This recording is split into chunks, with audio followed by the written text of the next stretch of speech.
Welcome to Lincoln, California, home to Gladding McBean, a 760-acre factory that mainly produces sewer pipes. But that's not all they make here, and believe it or not, sewer pipes are not why I'm here today.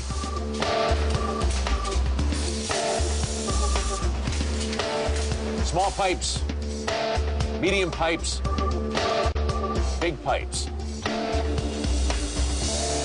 This is not a story about sewer pipes. This is a story about old-world craftsmanship.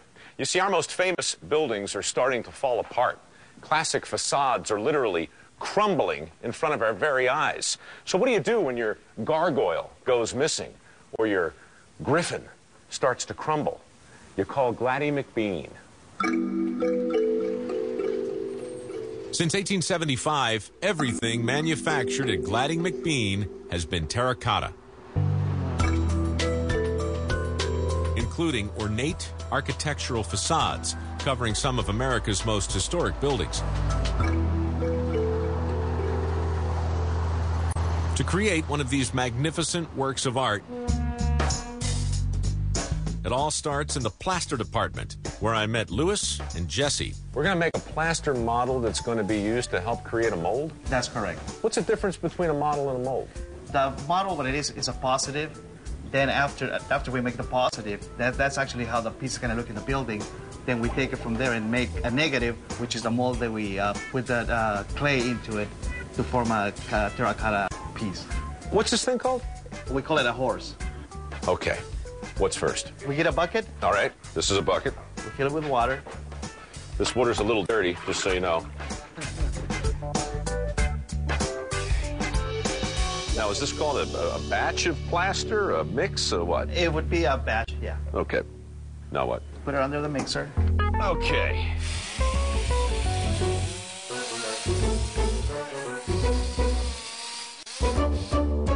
There we go. Okay, so now you have your first batch. Well, what will this actually be in real life, this thing we're making here? It'll be a model. A model of what? Model made out of plaster. I mean, does anyone understand what the hell I'm talking? Like, what's? Yeah, what's it's gonna be used in a building. It could be part of a ledge. It could be part of a window frame. Right. Yeah. Column. So that's okay. That's what we're gonna end up with. It could be. Yes. It might not be. It might not be. Sometimes, you know. It could be. Yeah, we get a fragment, we just duplicate it, and who knows what they're gonna use. Who knows? We don't really know what this is, do we? No. All right. That's the kind of honesty I appreciate on this program. Okay. I don't know anything.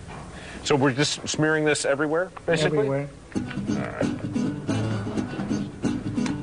We need to run the horse now. So this is called running the horse. Right. All right,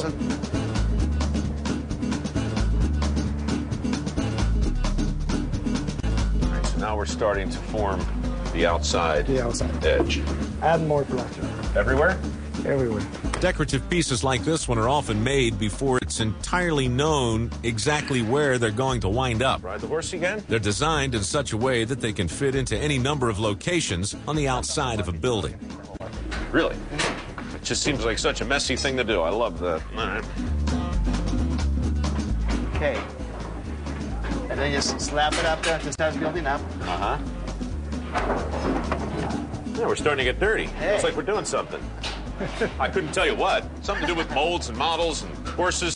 Yeah. Yeah, I'm going to get back to you on that negative positive thing. Yeah. I still don't quite understand that. You ever see that movie Ghost? Oh, yes.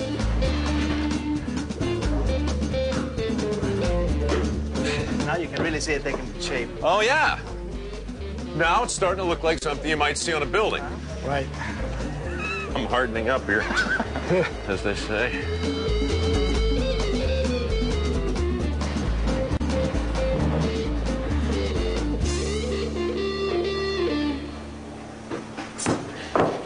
Is it normal to not be able to get this off your hands? Like it hardens up, pulls all the hair out? Yeah. Very painful? You gotta just kind of scrape it off and take the paint. Take the pain? Take the paint. Ow. Every single one of those absolutely wrapped in hair. Every single one. pulls at a root. Ow. Ow. Ow. Wow, that one really hurts. Look at all that. Ow.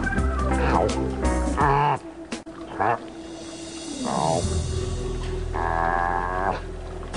Coming up, Is this a one-man job or a two-man It's a job? one-man job. at a terracotta factory, 1 + 1 + 1 sometimes equals less than 1. One man. And yet here we are, three of us, still working on this damn thing. There's no end in sight. And later, So we're just looking for more stuff that we missed in the pile. Exactly, as well as material that can't be recycled. sorting trash from a trommel takes speed, Gotta be quick. You really do. coordination, and even fashion sense. That looks cute on you. Remember when I said this story wasn't about sewer pipes? I lied. Sooner or later, everything is about sewer pipes. Even making terracotta. Because terracotta only has 3 ingredients: clay, water, and grog. And grog, interestingly enough, is made out of little tiny broken pieces of terracotta. Chemically, it's complicated. But in terms of making it, the process is fairly straightforward.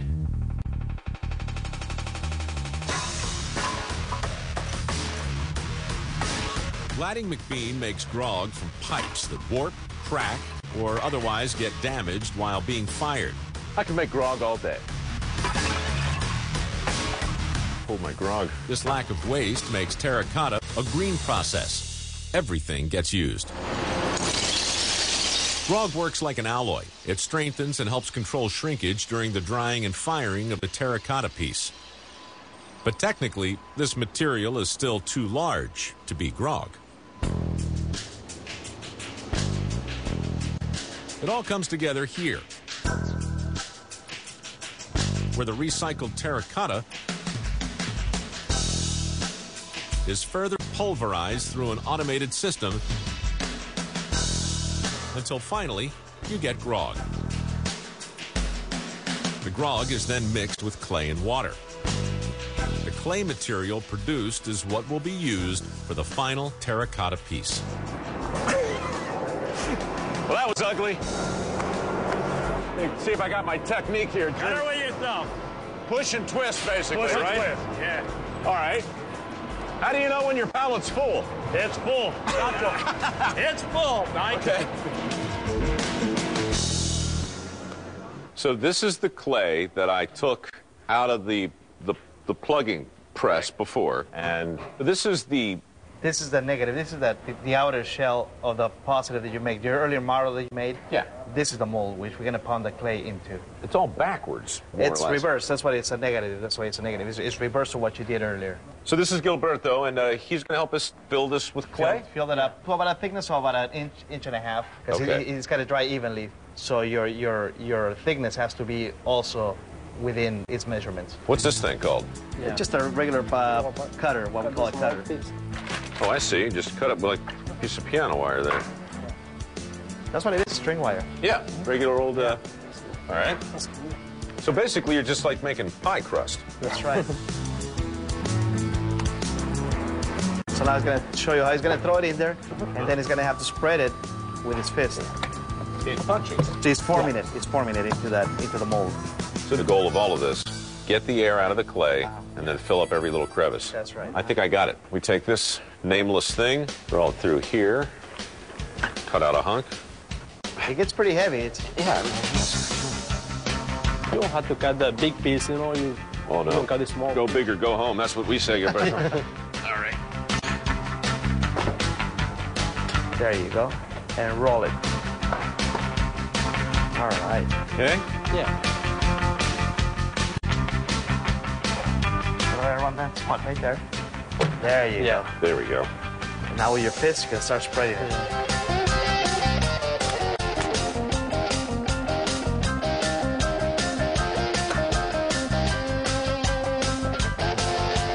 All right.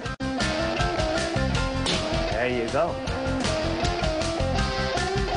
Perfect. Perfect. Yo, daddy.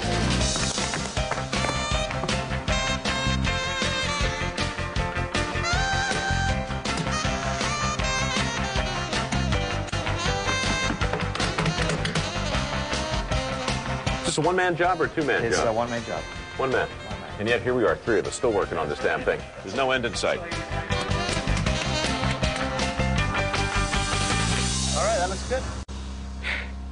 It's beautiful. That's not bad. And what we have here is a work of art. And that's what we have. You ready? Okay. After drying for 45 minutes, the mold is removed.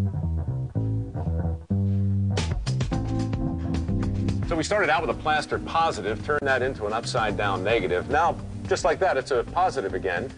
In real time, it would sit here for 2 weeks, hardening. Then it would go off for glazing. Let's pretend it's already hardened and glaze.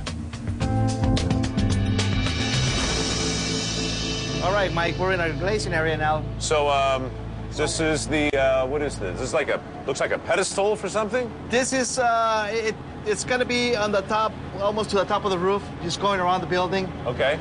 And what we need to do right here is we need to dust that out, make sure that it's clean. Okay. Coming up, dusting off terracotta, a piece of cake. It looks like you've done this before. Glazing it? Not so much. Oh, is this something I can do? Not on this piece, because this is an actual piece that's going into the building. I don't need that kind of pressure. And later, I've never been in a trommel before. It's going to be great. a trommel is unlike any machine I have ever seen. But it's just like every other machine at a dump. How's it smell? It doesn't smell good. Nothing about this is pleasant. So he takes this little guy in here. Uh-huh.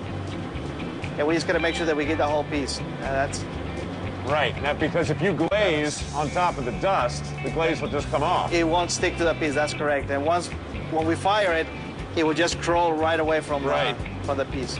Well, how do you know when you have it all? Because I've been in the same spot here, and it just keeps You see how that looks right there? That looks excellent right That there. looks good there. But look, this dust is still coming off. Well, what we're gonna do is it's after we brush it, then we're gonna throw some air. Oh, okay, good.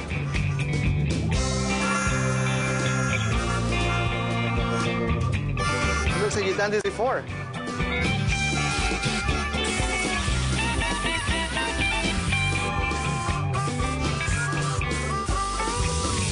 All right, we're ready to spray it now. Ready to spray. We're ready to put the glaze on it. Okay. This is Larry. He's been with us for about 30 years also. Let's watch Larry go. Is this something I can do? You know what? Not on this piece, because this is an actual piece that's going into the building. How much would you say this will cost when it's all done? That piece, we're probably talking about $700. Oh.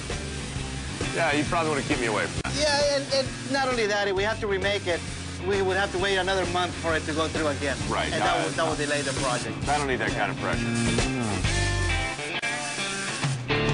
All right, he's got it. Remember, terracotta is an Italian word. It means fired earth. We've seen the earth. Here's the fire. Take a look. This thing is called a tunnel kiln. It's 420 feet long, and inside, 2,100 degrees. Each piece will be fired here for 10 hours.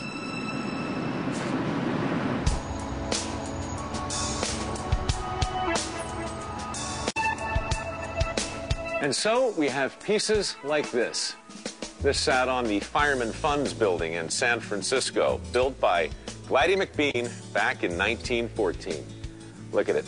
Classic, timeless, beautiful. Just don't tell anybody there's a little sewer in it.